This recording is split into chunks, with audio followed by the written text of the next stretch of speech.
Hey everybody, it's me, Andy. And I'm Sean. And this is the Commander's Brew. This week, Firesong Sunspeaker.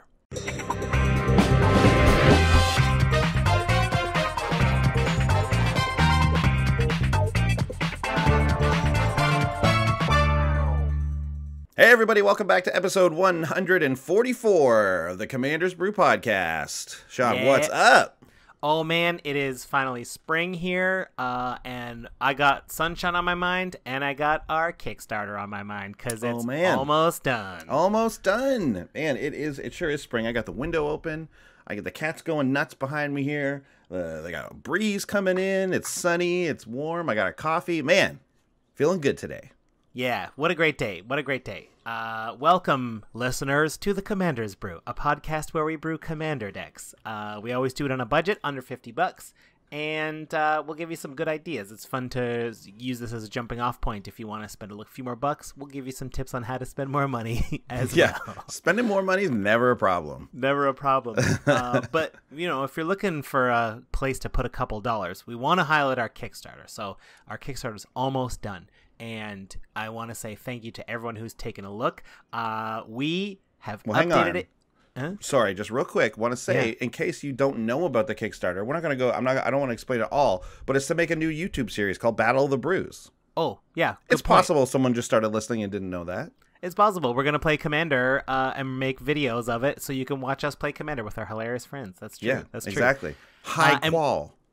And so if this is the first time hearing about it, you won't know that the perks have adjusted a little bit. We've discounted some perks that we think you might want that, you know, people aren't jumping on, but we're like, we think these are good perks. We're going to discount them. We want people to have these. And we got a special, we're going to close it out with a live broadcast. So join us back on our Kickstarter page on Thursday evening at, I think we said 7. 7 o'clock. We're going to go live to count down the last 2 hours, and we're going to, in the last 100 minutes, we're going to reveal a card a minute of one deck that will be featured. So, if you're normally fast forwarding through this, hopefully you stuck around. I meant to say that at the beginning. I meant to be like, if you normally fast forward through the beginning, I understand. I do that to podcasts too. But this stuff's important because it's different. It's new stuff and new information. So maybe I'll cut this out and put it at the beginning. Good call. Now, the future has happened in the past. And now here we are again talking about the Battle of the Brews Kickstarter. Yeah, there's we changed some perks around. We discounted some stuff. You can you can upgrade something. Like if you wanted something that seemed like it was too expensive before, but you wanted it involved in your normal perk, like that's possible now, kind of, if you go check it out. So go check it out, kickstarter.com. Just search for Commander's Brew, or you can find the link in our show notes here, in our Twitter bio, and all kinds of stuff at our website and all that kind of stuff. It's going to be really fun. It's one of the reasons I'm so stoked there's a bunch of upcoming stuff, and obviously filming Battle of the Brews is one of them. Yes. One of the great things that we actually we changed with one of the perks is, so the most popular fast selling perk was the one to be on the show, which was the most expensive one, and it was amazing. People just wanted that one so badly that they kept selling out. So we was like, okay, well I guess we'll allow another one, and then we'll allow another one. So, but we've reached the maximum for that now. So what we want to do though is still allow for people to be on Battle of the Brews with us. So what we want is for you to brew a deck and then send us your deck tech, and that's one of the perks now. So you can go buy that perk on Kickstarter. We totally revamped that perk altogether. So revamped. Okay, that's Kickstarter stuff. Important stuff for the upcoming show out of the way. We're almost at $8,000, which is incredible. And I mean, if we somehow reach 10 by the end of this, everyone's getting even more tokens from Matt Strott. Different, new designed art from Matt Strott. So that's very exciting. Yep. Okay, let's talk about some other upcoming stuff we got going on, because this is very exciting.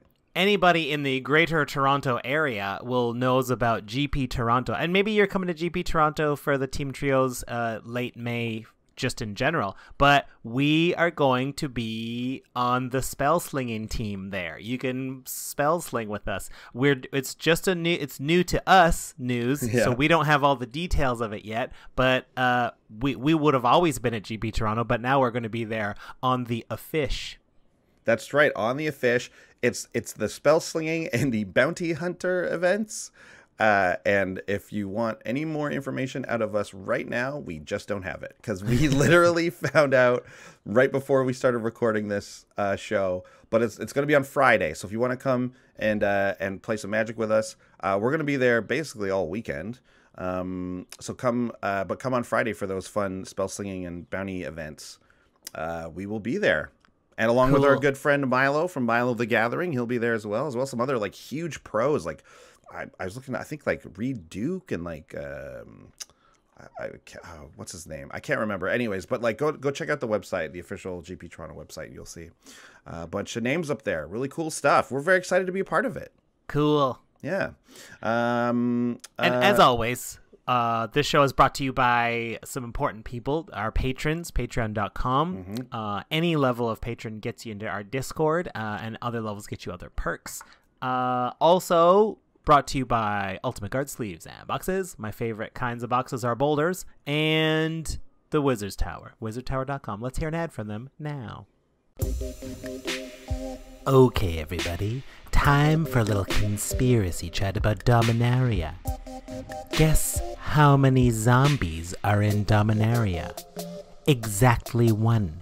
Josu Ves Lich Knight. And if you kick Josu Ves, you can make, 8 more zombies? So it's like 9 zombies. But only one zombie on Dominaria, the place where magic started. That's like, it was chock full of zombies originally. I don't buy it, magic. Or should I say Josu Ves, who is Liliana's brother. So like, if Liliana's making zombies all over this plane, how come there aren't more zombies? They're not even things that make zombie tokens. Is this a conspiracy? Well, it's supposed to be an ad for the Wizard's Tower, but I'm just caught up in the conspiracy.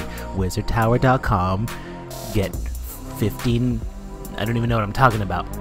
I'm all flustered by the zombie business. Okay, go to wizardtower.com, the Wizard's Tower. Enter coupon code ILOVEBREWS. That's not a conspiracy. Get 5% off your order. If you're in Canada, they'll ship for free if you bought $15 in singles or more. And you'll get 3% kickback on your order, so it's like the next one's cheaper already. Where are my zombies? I mean, until I looked into it, I was shocked myself to find the statistics on this. The statistics are different than you would expect, no question. Especially considering it's Dominaria. Like, you'd think Dominaria, that number would be way higher. Yeah, I mean, I'd think it'd be up in definitely in the thousands. I mean, if you count all the zombie tokens, yeah, but the fact that there's only one zombie in Dominaria is very weird. Yeah, just knowing what I know about Dominaria, I would think that over the course of history, there would be at least a couple thousand zombies rolling. Yeah, but just the one. But just the one nowadays. It's just Josu. Yeah. Or whatever his name is. Yep, although he makes quite a few if you kick him. Yes, he makes 8, but like no other card even makes tokens or refers to tokens, zombie tokens. Like it's the only token. Yeah, maybe we're getting a little zombie burnout, like from an actual set standpoint. You know what I mean? Maybe that's what's happening. I just think it just I don't buy it. It's not possible that there's no more zombies on Dominaria. There's a conspiracy here. Yeah, there's something going on. There's something going on for sure. So, those of you who have been listening to other Commander podcasts, specifically the Commander Cookout CCO podcast, you are aware of #Atraxabowl that's happening at GP Vegas that we are participating in, and it is up to us to call out another Commander content creator. We are calling you out, Jumbo Commander. That's right, DJ from Jumbo Commander. We're calling you out, pal. You and I played Commander together when we were in LA, and it was fun, and you're a real nice guy, but guess what? You're going down. Yes, and only because, if you don't listen to CCO podcasts, you're not aware that they say F you to people as a term of affection. So F you, DJ. F you. F you, Jumbo Commander. F you, DJ. F you, CCO guys, for even making us do this in the first place. F you so much, guys, for organizing this. Yeah, F you for putting this all together and asking us to do it. F you. Real swell, guys. F you, Sean. Oh, F you too, Andy. That's fun. Great. Okay, well, here we go. Let's get into the deck. Let's talk about the new commander we're brewing with. It's a Dominaria commander. And, it's just the title of the episode. It's Firesong and Sunspeaker. That Yes. is right. There it is. So Firesong and Sunspeaker. 4 red, white for a legendary Minotaur cleric. Well, it's 2 legendary Minotaur clerics, I guess. Yeah. They're 4/6, and they have this cool text. Red instant and sorcery spells you control have lifelink, and whenever a white instant or sorcery spell causes you to gain life, Firesong and Sunspeaker deals 3 damage to target creature or player. Okay, so we all know about the slight controversy surrounding Firesong and Sunspeaker being the buy a box promo, how it's not super fun that there are some cards that you can only get from buying a box. I like the idea of getting like cool foils with alternate art from buying a box. I love that. But I don't like having this card that I kind of want in the set, you know what I mean? And I kind of want to be able to have access to. And just as like a massive like ahead like spoiler alert, this card is oh wait, what? Oh man. Okay, so I was about to be like, this card's like $14. Well, but it depends where you look. Like, that's the problem. Yeah. There's no, like, the normal economy doesn't work for a card like this, so no one is able to predict it. So, like, you look at some stores, $25. You look at some stores, $5. Like, it just doesn't, there's no way to track it. So I guess, so we use Scryfall, just heads up, a little plug for Scryfall, because it's a great website. Go check it out if you're not using it. Scryfall is where we get our images from for the YouTube show and what we're looking at right now. Well, they use someone else. I guess they use TCG, I think, as their, they use TCG for their, their prices, which is based on a market. So I guess it's probably the most accurate. And right now, Firesong Sunspeaker is going for $350 American. But on the website, like when we use the deck pricer website, it was like $14. So I didn't include it in the price of the deck. Just heads up before we go anywhere. Let's just mention that there's that weirdness around this card in general. There's also weirdness around this card in that it's like its very identity being 2 creatures, two dudes, and they are dudes. We had to look this up. So it's Firesong and Sunspeaker are 2 brothers. They're like 2 sides of a coin, man. There's 2 things going on here. On one hand, this is the Boros commander we've kind of all been asking for, right? Yep. This is the Boros commander that doesn't really care about attacking, that doesn't care about combat. It's a unique design. It even has, I think, what was it? I've been kind of asking for this commander, specifically me, for a while, because I was like, what a great idea to put lifelink on like burn spells, right? I was like, that's a really cool design. And then they did it. I mean, it's obviously something they'd been playing with before. I didn't come up with it or anything. But like, so they did it. They put it on this commander. So I'm very happy about that. Very happy about this kind of unique design. But then on the other hand, I started building this deck, and it's weird, you know. It's a little bit on rails a bit. Like the 2 abilities and the one ability, the red instant sorcery spells gain lifelink, is like really cool. And this other one, where if the white ones let you do 3 damage, it's like, it's okay. It's not great. 3 damage isn't good enough in our format. Like, unless you have like a grafted exoskeleton on it, on Firesong Sunspeaker, which is definitely something you could do, and I think that's interesting. But then you're really building around that card more than anything else, kind of. But like, it's asking us to put spells that are life gain spells that have to be instant and sorceries, which, so by their very nature, they're not repeatable. Yeah. Right. Mm-hmm. When life gain spells on instants and sorceries, unless it's a side effect of like destroying an artifact or enchantment, I probably don't want to run them at all. Mm-hmm. And the upside is very minimum. So there's a couple of things going on. So there's basically like, I basically ignored the white part, the white instant and sorcery part. There is ways to build around. I'm not saying it's like impossible and not worth it or anything. You could definitely do it. But I ended up focusing a little bit more on the red burn spell type of thing, because I think it's the more plausible angle and everything. But I was a little bit like, oh man, like this is kind of this is interesting. And then the deck itself that I ended up building is like this deck of like 2 sides, where it's like you're going to gain a ton of life.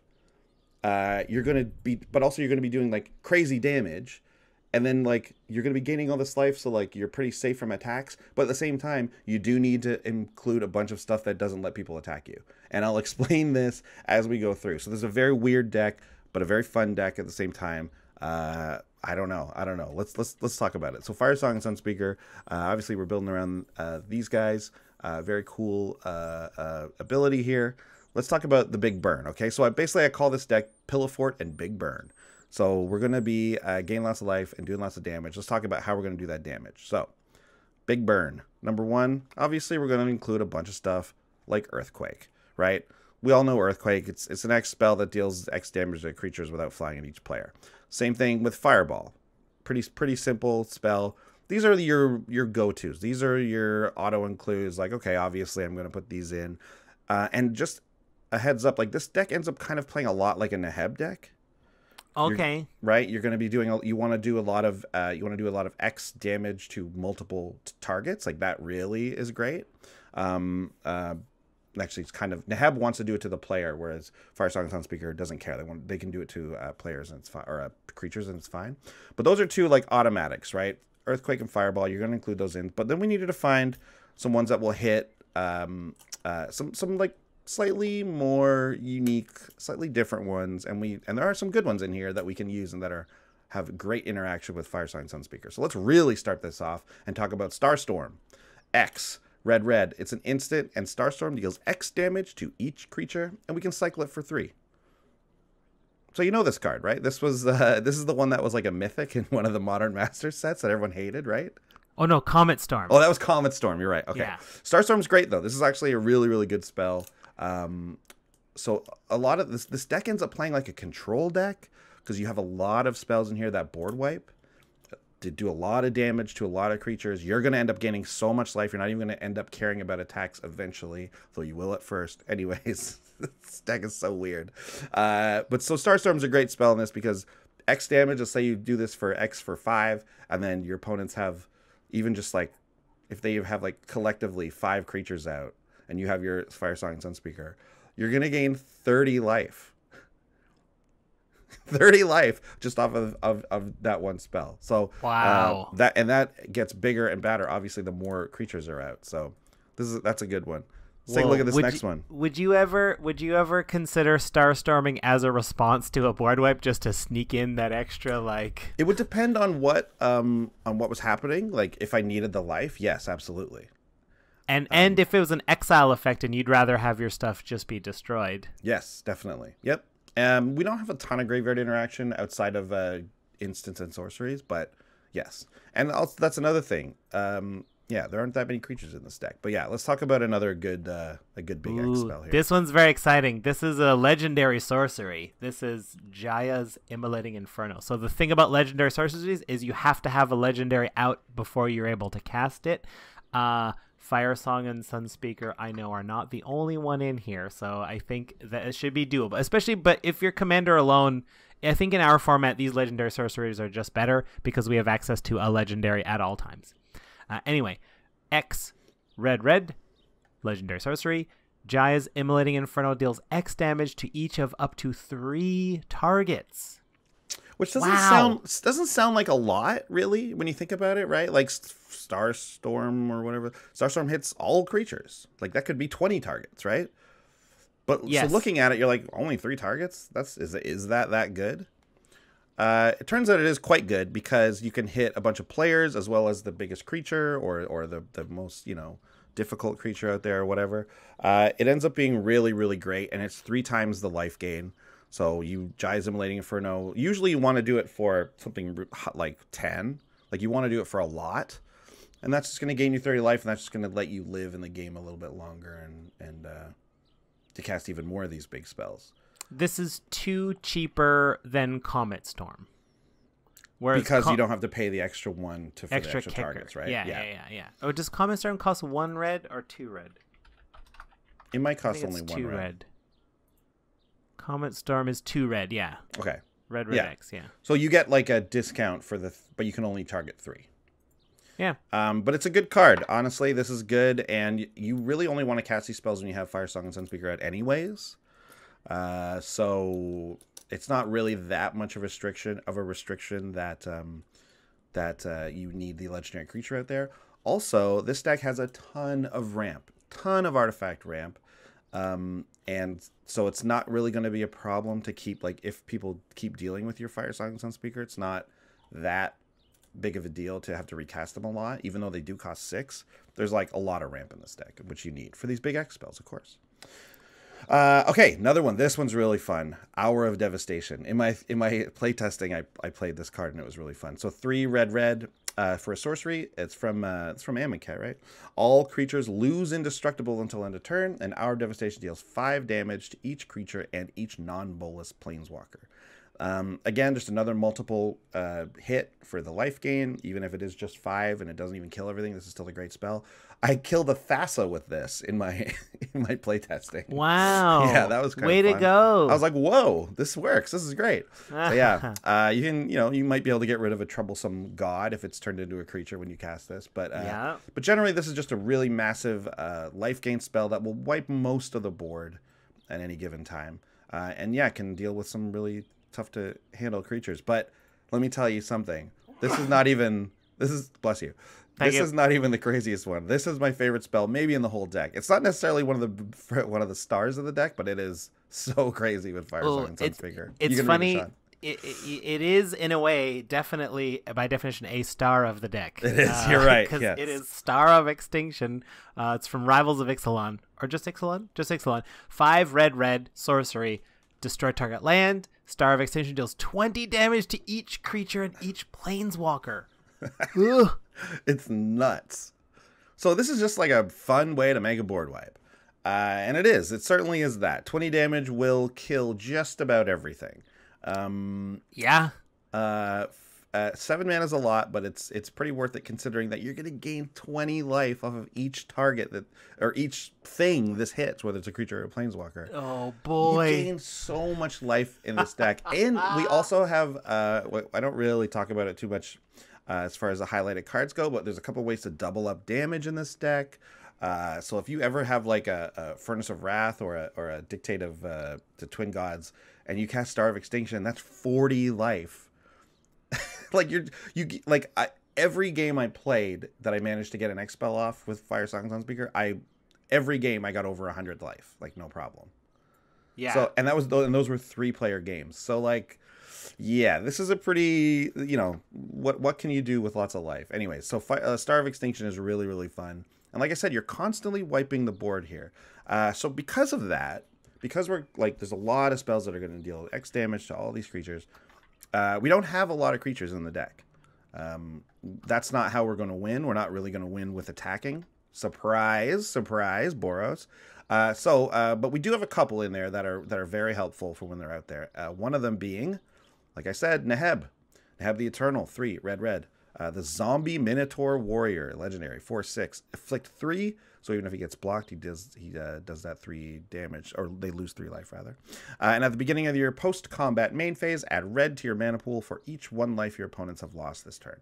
So generally, the way I see this working and the way I managed to get it working is you'll have Firesong and Sunspeaker, you'll have Neheb, you might even have one other creature, but it's not uncommon that these will be the only creatures you have. So you might be able to say get in an attack, even though you don't really want to attack that much in this deck. It helps you with Neheb out there. So maybe you'll get in an attack. Maybe you'll even just the afflict 3, let's say, and then and maybe before that you did a big fireball. So you targeted one player, you hit them for like 12 damage. You got this additional 3 or 4 damage in, and now you get this other red mana to cast another one, and maybe this time it's an earthquake, or this time it's a starstorm, and then you gain all this life, and you wipe the board again. Getting rid of Neheb isn't like, you don't want, obviously Neheb's so great, you don't really want to kill him. So if you can do one of the ones that hits for 5's kind of a magic number here, because Firesong Sunspeaker and Neheb both live through those, right? And it will wipe most of the board when you do that. But yeah, really great. Obviously, this is just a big a big X spell's best friend. We got mostly instants and sorceries in this deck. Like I said, not a lot of creatures. A couple of key enchantments. I'll be honest, and a lot of artifacts too for the ramp. But but mostly it's instants and sorceries, and because of that, this next guy is important. Yeah, it always feels great to have a Charmbreaker Devils on the board. 5 and a red for a Devil who is 4/4. At the beginning of your upkeep, return an instant or sorcery card at random from your graveyard to your hand.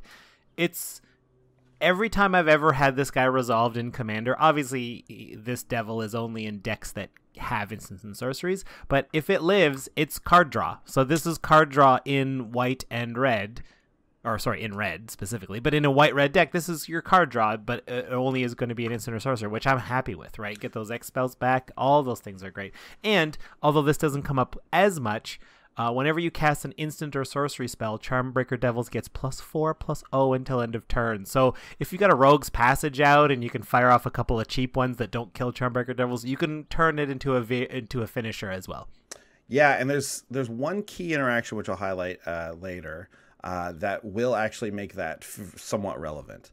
But really, this guy's just out there to maybe you've cast a couple of your X spells already. Maybe you had to like kill something, or just to be able to kind of like stay alive. You've already wiped the board once or twice. Charmbreaker Devils comes down ideally later in the game. Like, you don't really want to cast this on 6. You want to cast this way later, and then get you a little bit of that card advantage back. Get you one of those good X spells back. Get you that Star of Extinction. Toss that back in your hand. Yeah, and very, very good for that, because all of your instant and sorcery spells in this deck, basically, I think just about every one except maybe 1 or 2 are X spells that will do that type of damage, and that's how you're going to win the game. That's how you're going to kill the players, right?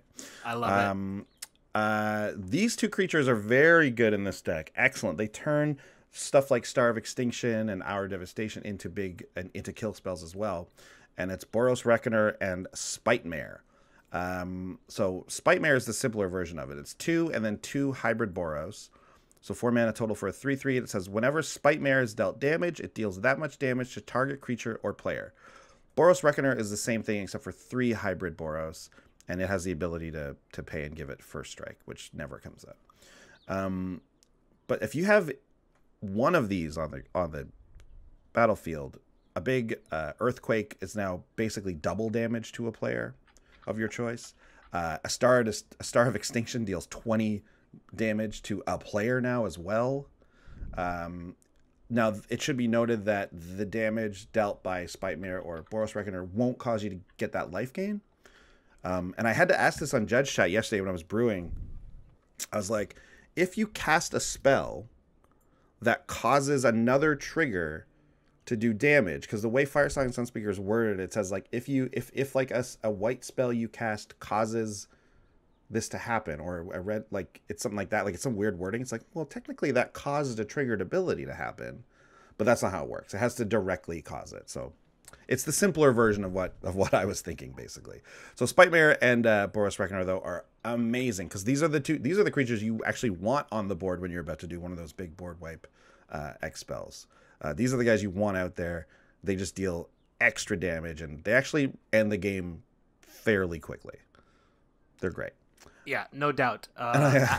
Yeah, what's that? Yeah, and then like that just turns, and then a lot of other people might run a Blasphemous Act as well. So like that's gonna also be dangerous for them to consider. Definitely. It's very nice. Okay, so you have a category here. You mentioned there's a little bit of a pillow fort here. It's the burning pillow fort. Yeah, it is. Yeah, we're burning the pillow fort, and the reason there's pillow fort stuff is because Firesong and Sunspeaker cost 6, and even though there is a lot of ramp in this deck, sometimes you want to wait. Actually, you want to wait until you have a ton of mana for these X spells. You don't want to be firing these things off at like 3 and 4, 5 and 6 even. You want these to be big, right? That's not ideal. So actually, and because there are so few creatures in the deck, you're actually going to be wide open for attacks a lot of the time. And depending on the meta you play in, that might mean that you're going to die early. It might mean that people will leave you alone. But I promise you, after the first time you've played this deck, they're not going to leave you alone. They're not going to let you get that mana. They're not going to let you set up, right? So you do need these pillow fort aspects, which is so strange in a deck that routinely gains over 100 life. You know, it's weird to be like, you need a Ghostly Prison in a deck where like pretty easily you can get up to 200 life. It's like, wasn't that enough? No, it's not, because for that early game, that's what I'm talking about here, right? So let's take a look at the first one here. Windborn Muse. She is a creature. She's one of the few creatures, again, 3 and a white for a 2/3 with flying. Flying is key, because your earthquake spells won't hit her. Creatures can't attack you unless their controller pays 2 for each creature he or she controls that's attacking you. So it is a ghostly prison on a creature. I would like to point out the flavor text says, her voice is justice, clear and relentless. But if you look at the picture, it looks like she's the most like boring and annoying spirit there ever was. Maybe that's why they have to picture. It's like, okay, everybody remember that safety first. Okay, does everyone? She looks like a weird like tour guide who's like trying to get you all like.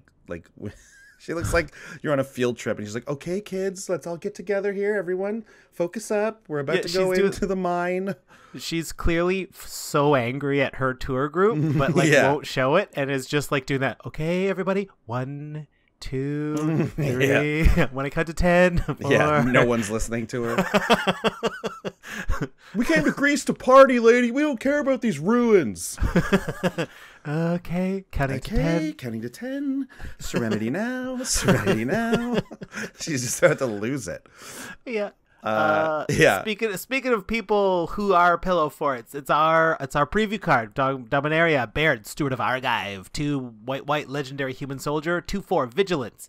Creatures can't attack you or a planeswalker you control unless their controller pays 1 generic for each of those creatures. Yeah, Baird. I'm happy to use them in the deck. It's nice. I was happy to be able to use them right away, basically. Oh yeah. You always feel good about including your preview guys in a real deck that you're brewing for the show, huh? Yeah, that's the only thing about a preview is just like, oh, we're getting a preview card. Oh, fingers crossed it's not unplayable. That's the only thing. Yeah. I just don't want it to be unplayable. Yeah, and the good thing is Baird is very playable. Yeah. Definitely playable in Commander. And yeah, you definitely want to use them here. These are the guys you want down on turn 4 or turn 5. They're just gonna stop attacks it's very classic stuff. They're gonna stop people from attacking you early on, which is gonna allow you to get that ramp going, get set up for those big X spells later, and then. Sounds interesting. I'm getting more and more intrigued by this deck every category we go through. And like as you do this, people might be more willing to attack each other, especially if you have some sort of like aggressive decks that you're facing off against, which just makes the job easier for you later, right? To clean up the mess. Yeah. This is another great spell that I don't know if we featured this on the show before, but it's kind of a weird one that I don't see a lot, but we saw it very early in our playgroup, I remember. This used to make old deck lists. We haven't used it in a while. Yeah? Okay, so Orification's 2 and 2 white for an enchantment that says whenever a creature deals damage to you, you put a gold counter on it, and then each creature with a gold counter on it is a wall in addition to its other creature types, and it has Defender. And then when this leaves the battlefield, you take all the counters off things. So basically, people can hit you, which is cool, but now they can't attack anymore. So it really does just say that, like, you're not going to attack me while this thing is out. You're just not going to, because you don't want a gold counter on your creature, unless you have a way to get rid of it, but there's no guarantee that that's going to happen, right? So, yeah, Orification is just a big stop sign for attacking. It's true. Orification's a nice one. The Orification... If you're worried, I've seen it happen where like I've had a gold counter on. I was like, I'm going to get rid of this enchantment and then I'm going to surprise you with my creature. That's the idea behind it. But often a wrath would happen before someone gets rid of Orification anyway. If they're going to get rid of it, they're going to get rid of it right away. And you can usually tell because they're just like, well, I'll just attack and do anyway. I don't care because I'm going to get rid of it. And the good thing is, like, even if you, for those people, rather, not for you, not for us playing Firesong Sunspeaker, but, like, if they get rid of Orification, it's not just that the enchantment goes away. It's that the enchantment goes away and you take all the gold counters off. So even if we were able to recur Orification, it's like, aha, you guys are locked back down again. It's like, no, that's not how it works. The only way around that, if you just had to, like, if your opponent attacked for, like, confidently and they're like, oh, I don't care, and you're like, oh, I think you're trying something, you could get rid of your own Orification somehow with the trigger on the stack, kind of how that what's his name, the one that exiles creatures, Fiend Hunter. So like the gold counters The trigger to put gold counters on creatures is on the stack. Then I destroy Aurification, so the first thing that happens is it removes all the gold counters. Then it puts on gold counters. Although I guess it won't. Each creature with the gold counter won't have anything happen on it, so it won't be... that doesn't even do anything. It doesn't even work. It's only good if you definitely can recur Aurification. Anyways, this is the cornerest of corner cases. It doesn't even matter. But Aurification is great because, like I said, it does just basically stop people from attacking for the most part. And it's weird, though. Like, putting these cards in your deck does kind of perk people up to go like, wait, why don't you want me to attack you? What's going on? And it makes them want to attack you even more. It's crazy. Yeah. It's actually kind of good that happens, but just for the game in general. But yeah, it does that. This is another little weird one here. Take a look at this one. Ooh, Gossamer Chains. White enchantment. Return Gossamer Chains to its owner's hand. Target unblocked creature deals no combat damage this turn. Interesting. So this is kind of cool, right? This is a repeatable kind of Maze of Ith effect, except it doesn't remove them from combat. So if you attack with something big, you bounce Gossamer Chains, and now that thing will do no damage. It will deal no combat damage, but it will still take combat damage.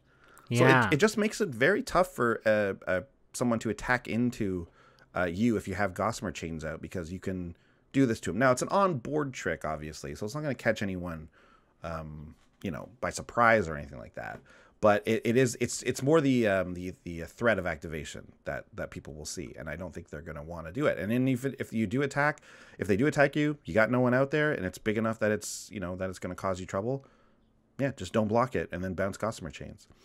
The good thing about Gossamer Chains, it kind of protects itself too a little bit, because you can bounce it, but you can only bounce it if there is an unblocked creature, and unblocked is only a thing that happens during combat. So you actually can only bounce this during combat. You can't do it any after time. The declare blockers step. Yes, exactly. Yeah. Yeah. Yeah. Okay. Yeah. And with all the ramp we have, it shouldn't be a problem to replay it if you need to. Yeah, no, it's not at all. It's just, it's too white. It's easy to keep throwing this thing back down. I think I almost put this in surprises and discoveries, and it very well could have gone in there as well. Because this is just a neat little card I might actually include in some other decks too. This is pretty cool. Yeah. What else we got here? Oh yeah, okay. This is a great Boros spell. Deflecting Palm. Red-white for an instant that says the next time a source of your choice would deal damage to you this turn, prevent that damage. If damage is prevented this way, Deflecting Palm deals that much damage to that source's controller. I love this card because it doesn't target. I love it too. It's so good. This is like, I think, a candidate to go in a lot of decks. I think this is just a generally really amazing spell for Commander. Yeah. And I think we've talked about it before in the past, but it's been a while now. But it's just good to reiterate that Deflecting Palm, just first of all, not only saves you, but often will kill the person trying to kill you, right? Whether it's some giant X spell or like a giant creature or something, Deflecting Palm just saves you and possibly kills the person who's trying to kill you. Oh, there's no better justice. Now it's only from one source, right? That's the one. Yeah, so it doesn't work against, and it's the next time a source of your choice, not the next turn. So it doesn't stop Perforos from just getting a million triggers. But if it just totally stops giant X spells and Voltron type of commanders. Yeah, so it is like a meta dependent thing, I would say. But if you have anything in your meta that is threatening you that way, Deflecting Palm's a great card to throw in. And it will gain you life with Firesong Sunspeaker out, because it is a white and red instant that is dealing damage. Yeah, exactly. Because it says Deflecting Palm deals that much damage, so it's important to know.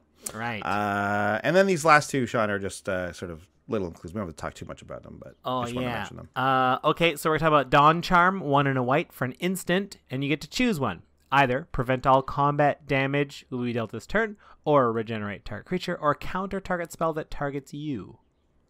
So this, and then the other one we are going to mention at the same time is Angel Song, which is 1 and a white for prevent all combat damage that would be dealt this turn, and it has cycling too. So they're just fogs. They're both, oh, hello. Cat just ran across me there. Dawn Charm is actually very helpful because of the regenerate clause is actually quite helpful too, because you might do a board wipe, a big X spell board wipe, and then regenerate Firesong and Sunspeaker or another creature you have. But really, these are in there for the fogs, and once in a while, you might need a fog. But it's nice to have the other abilities on the fogs that we have here, just because they're not always going to be relevant, right? So sometimes you'll draw Angel Song with 200 life, and you'll be like, well, I don't need this. I'm fine. But also, commander damage is a thing. People are going to start targeting you with commander damage if you have all that life. So maybe this might buy you a turn or two if you're ever in trouble with that stuff. Would you now? Can I make a suggestion for this deck category? Would this bump out one of the 2 cards you already have in there? Riot Control. Oh, I think I know this. I think I know this card. Yeah. 2 and a white. You gain 1 life for each creature your opponents control. Prevent all damage that would be dealt to you this turn. So this is a white spell that gains you life. So with Firesong and Sunspeaker, you get to throw a lightning bolt around. Yep. I've run this in decks before. Yeah, I got this in decks right now. Yeah, because fogs are actually an underrated part of Commander. They're not like amazing when it comes to spells in general Magic, but in Commander they're often actually quite good. And running one fog in your deck is actually, I think, a decent move. And I think fogs go up, like as you say, like we have to protect ourselves from combat damage as well. Especially if we're a deck that is primed to attack a lot, then we'll be able to make attacks, and our opponents will be like, well, I mean, I can't really block all your stuff, but I can crack back for a ton. It's like, well, I'm afraid you cannot. Yeah. And the good thing is like, in this deck, like these fogs are in here because you can take a lot of damage in this deck. Like you can, like if you know, the odd creature is attacking you throughout a bunch of turns, you can totally take that damage and go down to 20, 10 life, whatever. But as long as that when you get your Firesong, you get your big mana, you do that big X spell, because you're going to gain all that life back.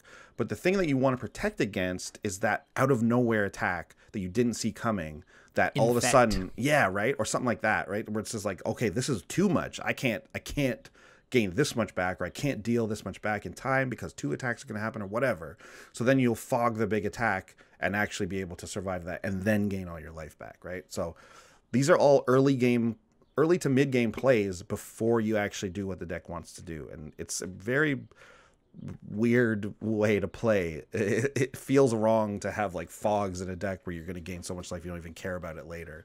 But yeah, so Riot Control is actually probably pretty good. The reason I had Dawn Charm and Angel Song is because there are, I'd say about half the time, maybe even more than half the time, these cards don't do anything.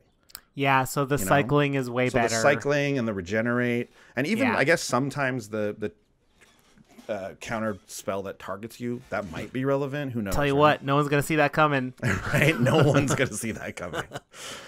So yeah, that's the reason I included those specifically, because they just have other things that you can do with them.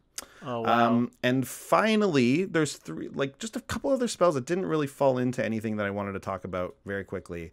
The category is called Other Stuff. Yeah, Other Stuff, because Other Stuff is like card draw and some other things that you want to do. So like Boros has a devil of a time drawing cards, and this deck is surprisingly expensive.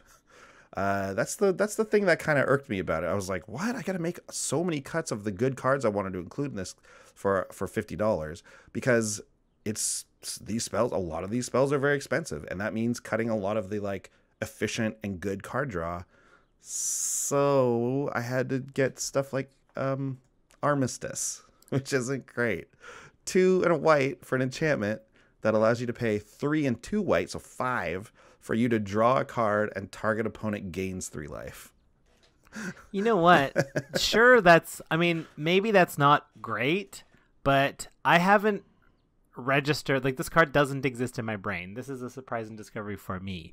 I think this is a fantastic mana sink for any deck without blue in it. Heck, I would even suggest that, like, I mean, if blue, you've got your Kefnets and you've got your what's it called, Azure Mages. All this, a lot of ways to draw cards, but like white, this is just a great mana sink. If I got mana at the turn, sure, I'll draw a card. I'll give you 3 life. I don't care. It's a lot. It's so much to pay. It's 5 mana. 2 of it has to be white. Like, it is a lot. And I did get this out in some playtests, and it is good though.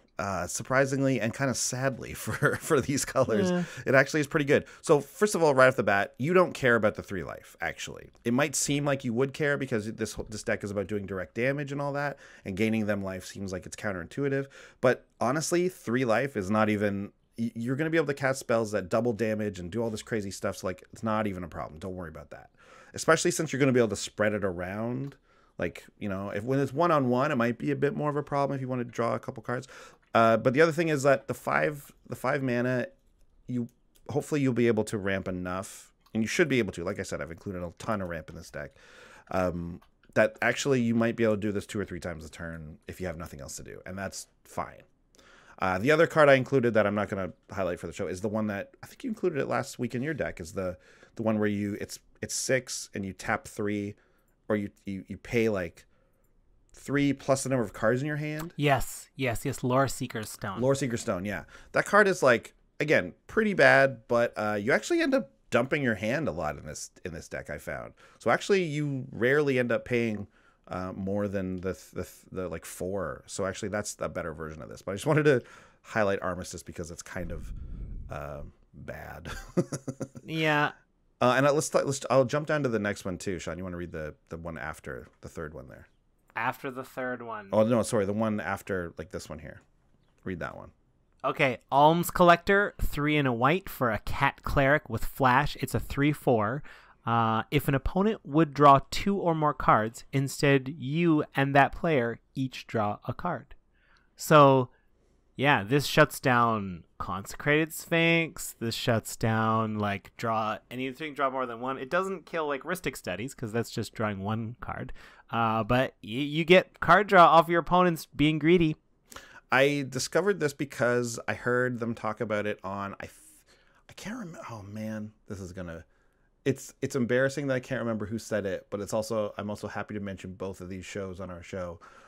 It was either Brothers War or Commander Cookout. I can't remember which one it was. I think it was Cookout.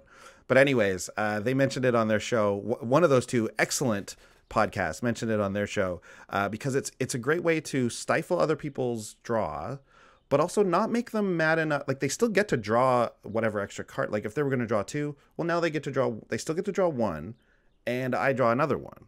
So, like, they still get an extra draw out of it, and it doesn't stop individual extra draws. Like, if you draw 1 card off something else in addition to your, like, it doesn't, Alms Collector doesn't affect that. It only affects if you would draw more than 1 in a turn, or in any instance, right?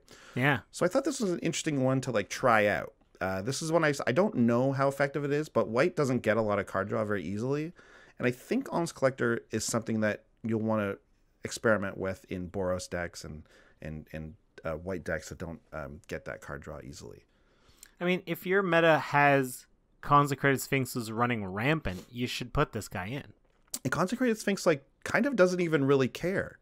The thing is, because they still get to draw the extra cards, because you'll draw 1, they'll draw 1, then they get to draw 2. It's like, well, no, they don't get to draw 2, but you still get that 1, and then I get 1, so you still do get another. Like, it still gets to keep going, you know what I mean? They'll get to keep going, but the price is you also get to keep exactly going. And they might just be like, no, I don't want to do that. But it doesn't stop them, which is very important. So, like, That's Leovold true. stops it, and other thing. I mean, that's banned now, but like other things like Spirit of the Labyrinth and all that, they stop that card draw. So people don't like that.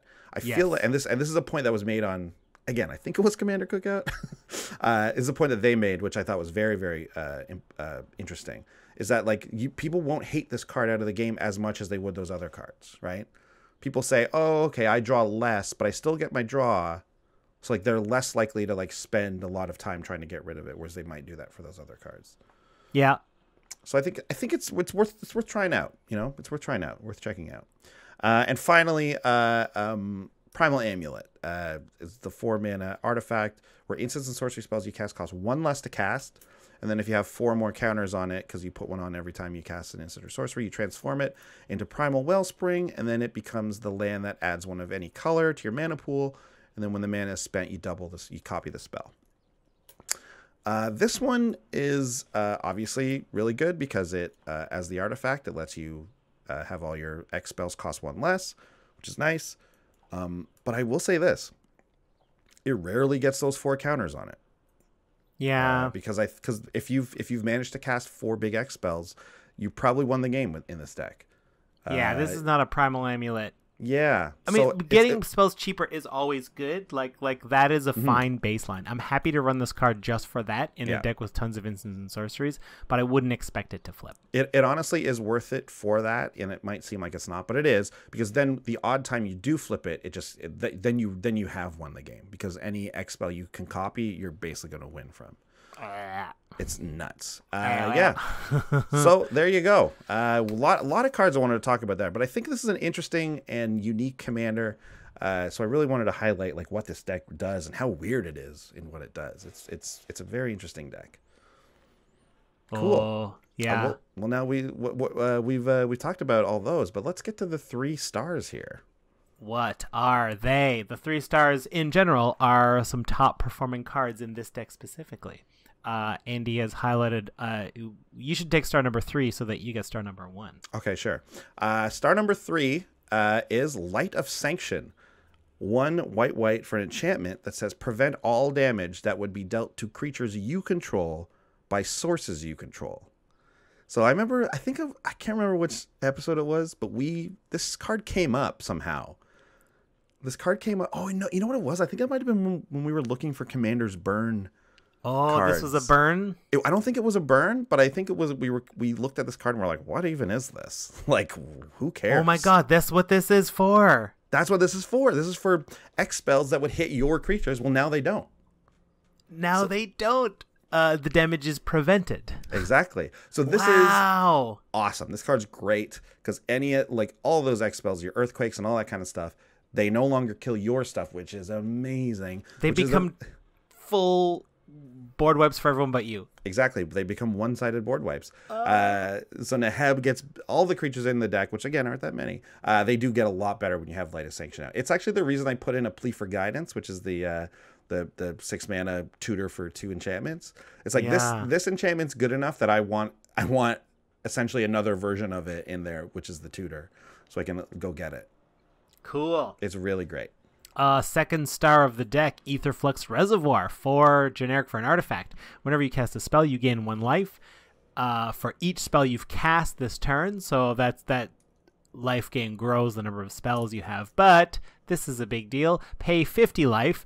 Aetherflux Reservoir deals 50 damage to target creature or player. I see it, Andy. If you do a Star of Extinction and then you're able to cast this after it resolves, they'd be like, oh, P.S. It's over. It's game over. Does anyone have a counter for Aetherflux Reservoir? Yeah. If you resolve an Aetherflux Reservoir, you're going to win the game.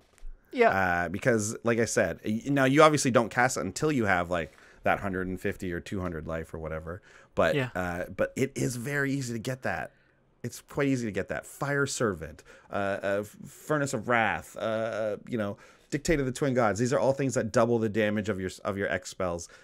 Any one of those with an X spell means you're basically going to be able to win with an Aetherflux Reservoir. I love it. It's so good. It arguably is the first star of the deck, but the reason I didn't put it as the first star is because this card's amazing. I love this card so much. Treasonous Ogre. In this deck, it's nuts. 3 in a red for an Ogre Shaman. It's a 2/3 with Dethrone. That's not even important at all. Because you will always be the person with the most life, probably. Yeah. Pay 3 life, add red to your mana pool.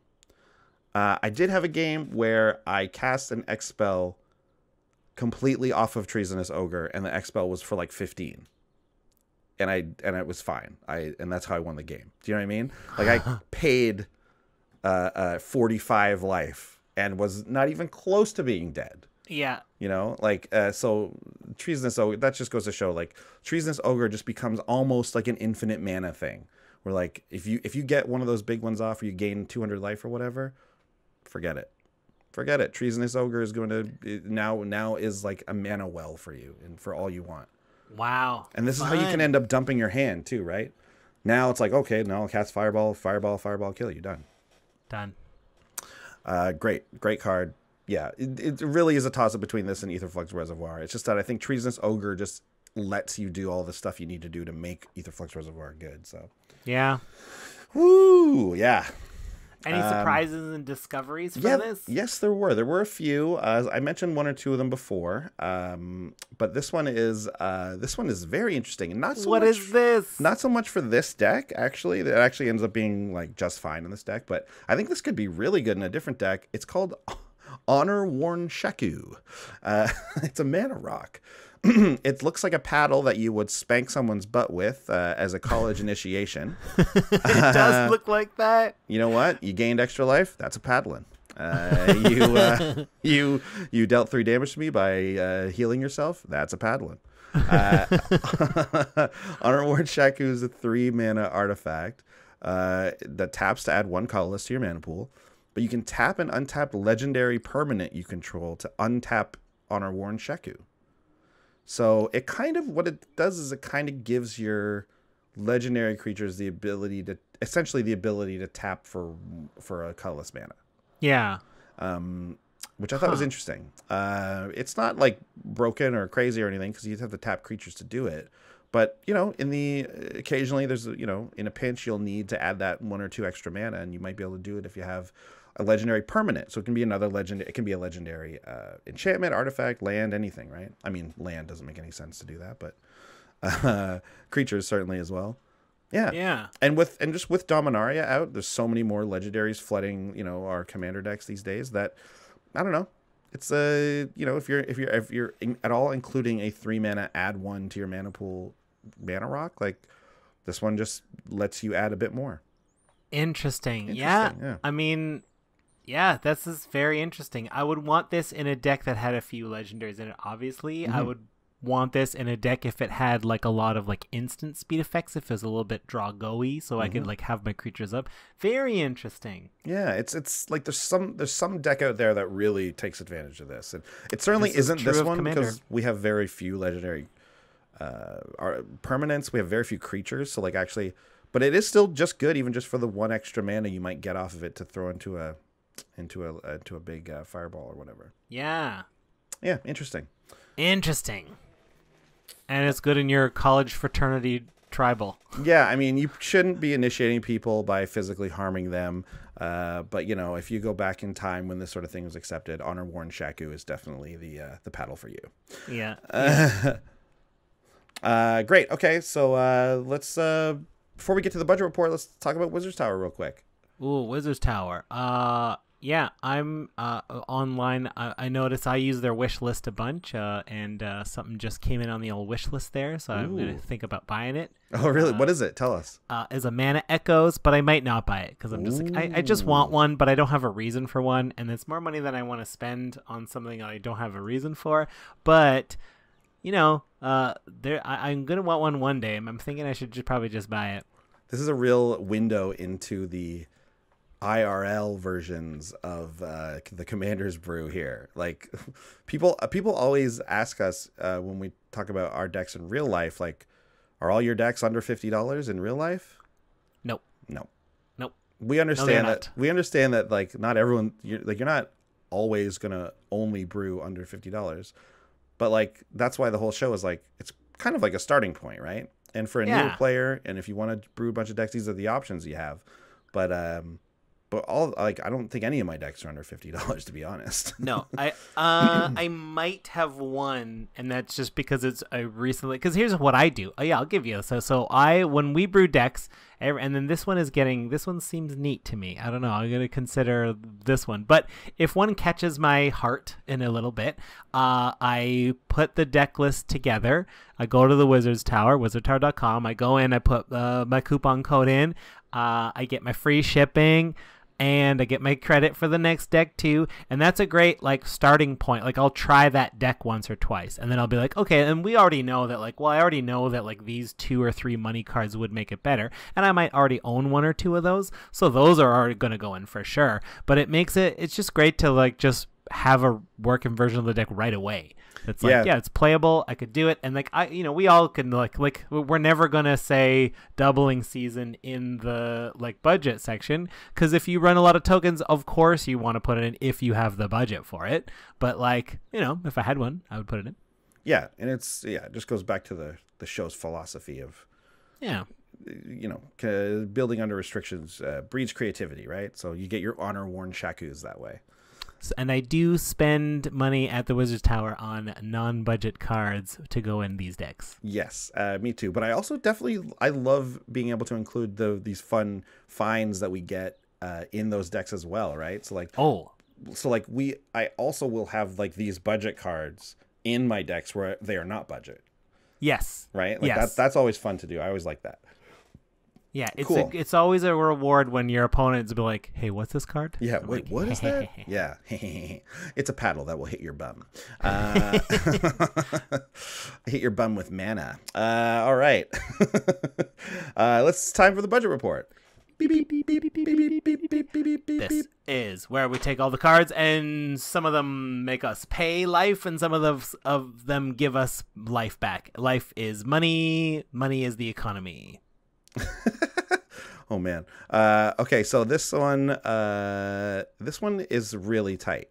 Again, like I mentioned kind of off the top, I was very surprised to find that this deck is basically right at $50. And actually, so I put this in. This is a true story. I put this deck in at around, I guess it was probably, I don't know, I don't remember what time it was. Probably, let's say like 10 o'clock last night. Put it into the pricer. It was like 49 something. Then I went away for a second. I came back to make the tabs. That's what I did. And I wanted to do the pricing again for some reason. I didn't change anything about the deck. I put it back in, and then all of a sudden it was over $50. So some card had somehow gone up in price in those like 2 hours late, like that night. I don't know how that works or whatever, but it did. So technically it says right now it's $50.03. But I'm positive that you can save that 3 cents, and this will technically not be over $50. But if we want to talk about the most expensive cards in the deck, the first most expensive card is Blasphemous Act. Yeah. Coming in at what is it here? It's $3.80. So we're talking around $4 for a Blasphemous Act these days. Yeah, so much so that this used to be like an automatic staple for our show, including it in these decks because it was always a good budget board wipe. But it's less budget these days. Because people caught on. Mm-hmm. But definitely good enough that it's worth it for this deck. 13 damage to each creature. Yeah, we'll take it. 10 creatures on the board. That's 130 life gain. That's nuts. And that therefore it also cost you a single red. Exactly, right? Exactly. This will cost you a single red to gain 130 life. That's a Planeswalker's ultimate that you got for 1 red. Yeah. Yeah, so pretty sweet. Okay, next most expensive card, Neheb the Eternal. 3 red. We know this guy. He gives us tons of red mana back. Again, it's a unique effect, right? Getting extra mana, especially in a color that's not great at that in red. So, of course, the value is going to go up. Neheb is in standard right now. That affects the price. Neheb is currently between $3 and $4. Maybe I'm not closer to 4, depending where you go, obviously. But, will that go down when standard rotates? I don't know economy, but I think this is a card you're going to want a copy of. It might not go down much, and I think it will, and then over time it will start to go up and up and up and up and up. Yeah, it's like 325, 350. I feel like if it drops, it won't drop that much, but it might. It will only go up. I don't see them reprinting this card very easily. It's such I don't think so either. So yeah, if you want one, get one. Yeah. And the third is Aurification. Aurification is that enchantment we talked about with the gold counters and everything. It's like 250, 260 or something like that. So not crazy expensive. But yeah, it's getting up there a little bit, I guess. Probably hasn't ever seen a reprint. Yeah, no, it's from Onslaught block, and that's it. So that's just the reason for that. So I don't know if this is a card you want, that probably means they're not going to reprint this very often either. Yeah. But yeah, I mean, not a mad rush to get your Aurifications. I don't think they're. It's a good budget card. It's a good budget card. It is for sure. Yeah. So there you go. That's the old budget report. Now we're going to talk about the out of budget section, which there's a lot of cards that are out of budget because, a bunch of these cards end up costing between $3 and $2 and then before there was a couple $4 and $5 cards in that I just couldn't include. So these aren't even like crazy expensive cards. They're just like kind of ones that were a little bit out of budget. The first one being Pyromancer's Goggles. Was really bummed that I had to pull this out of the deck. 5 mana for the legendary artifact that says tap to add red to your mana pool, and if it's spent to cast a red instant or sorcery, you copy it. Well, that's an amazing ability in this deck. But unfortunately, this card is like up to like $4 or $5 now, depending on where you go. So it was just like, man, I needed to cut $5 from the deck easy, but and this is the way to do it. But this card is amazing in this deck, and if you are obviously not thinking about keeping it under $50, definitely add a Pyromancer's Goggles. Like I guess you could even argue swapping this for Neheb, and it might even make sense. But yeah, that's an interesting call. You could argue it because Neheb will allow you to cast an extra one, whereas Pyromancer's Goggles will let you cast an extra one from the one you already have. So actually, it might be better. Interesting. Yeah. I mean, also like you want to add $20 to the deck's budget, you put all these in. Of course, obviously. Next up is Ghostly Prison, 2 and a white for an enchantment. Creatures can't attack you unless their controller pays 2 for each creature he or she controls that's attacking you. A classic Pillow Fort deck. They do reprint this from time to time, but it keeps going back up. If they ever see another reprint, buy as many as you can at the low price. Yeah, like this was even an uncommon in what was it? Conspiracy. But obviously the Conspiracy Take the Crown not drafted as much as, a regular set or even a master set, I'd say. So it's creeping back up, getting up back up to around $4 these days. So yeah, Ghostly Prison would have been nice to include, but there's enough like versions of this effect that it's not the end of the world that we didn't have Ghostly Prison. But another one that we would have liked also is Bonfire of the Damned. It's the XX red sorcery that deals X damage to target player and each creature he or she controls, which is great. And it has the miracle cost of X and red. This one again, just a little bit over the budget, right? Like just over $3, but I just had to cut some cards of multiple dollars to be able to get it under our cost here. Bonfire of the Damned, again, a great card in this deck though. You'd want to keep this in there for sure if you could. But yeah, that's I was very surprised. The first draft of this deck, which I thought would be over budget but not by that much, was like over $100. And I was like, wow, I thought it would be like 60 or 70, but anyways, that's the deck. That's it. Firesong and Sunspeaker. Fun. It's got a lot of X spells. I'm a fan of it. It does something different from Boros. I'm a fan of it.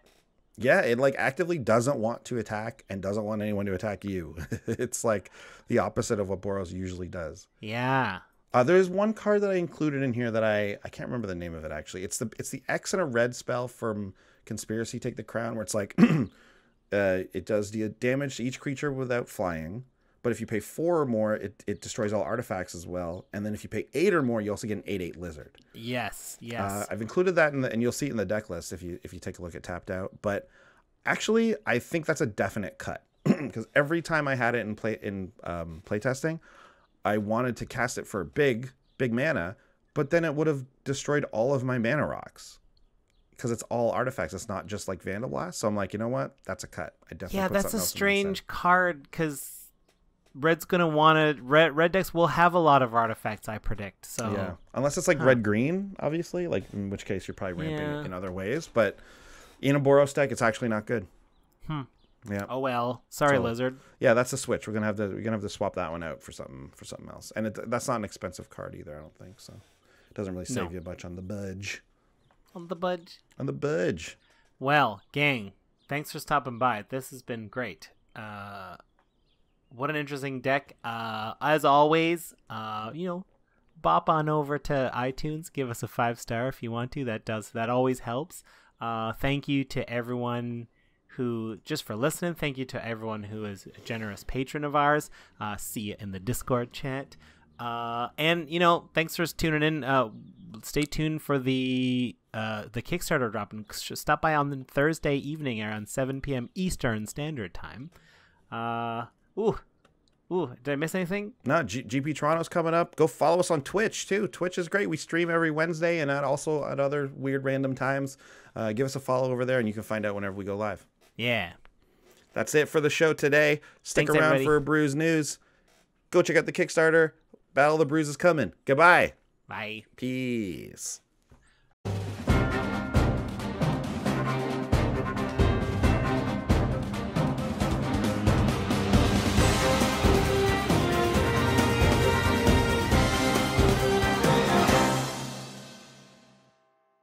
Hey everyone, welcome to Brews News. I'm Andy. And I'm Sean. This week, a very special interview with Firesong and Sunspeaker. Hey, what's up, everybody? I'm Firesong. And it's me, your dude, Sunspeaker. We're the Promo Bros. Bromos. We're happy to be here on Commander's Brew. Oh, rocking it out. We're going to give you all kinds of tips on how to make your life even better. We're about to count down the top 5 destinations for the best parties.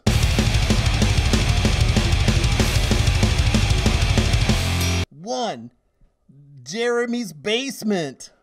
Number 2, Jeremy's upstairs area. Number 3, anybody else who has VR. Number 4, Florida. Number 5, anywhere you can get some sun. Get that sun. How about another list, Sunspeaker? Let's do another list, Firesong. Okay, top 5 reasons to get a tan. Number 1, looking crisp. Number 2, who cares about skin cancer? Number 3, get to put on that sweet sun syrup. Number 4, beach. And number 5, loving life. Balloon. All right, now we're counting back down. It's me, Sunspeaker. That's right. Right now we're going to count down the top 5 party bummers. Number 1, spilling a drink. Number 2, going to the bathroom. Number 3, too much milk. Number 4, hopping in a pool with your phone. Number 5, stairs. Number 6, parents coming home. Bonus. Yo, this has been so great talking to you. I'm gonna hurl. Loon. Well, I got nothing else to say. Thanks for having us, Andy and Sean. Back to you. We're partied out. Well, those two are quite the characters. Yeah, not exactly the Boros commanders we were expecting, but That's a good thing. Yeah, that's a good thing. We're happy to have met them. Happy to have them. Welcome aboard, FNS. Yeah, thanks very much, FNS. We had an FNSing good time. We're tapped out now, so we'll pass the turn over to you. Good night. Good night. If you want to contact us, I'm at Sean Tabaris. And I'm at Andy Holbone. Send us an email at commandersbrew@gmail.com. You can find out when we go live on Twitch if you follow us at twitch.tv. And if you care to support us on Patreon, check us out at patreon.com. And you can find our deck list on tappedout.net. And if we forgot anything, commandersbrew.com.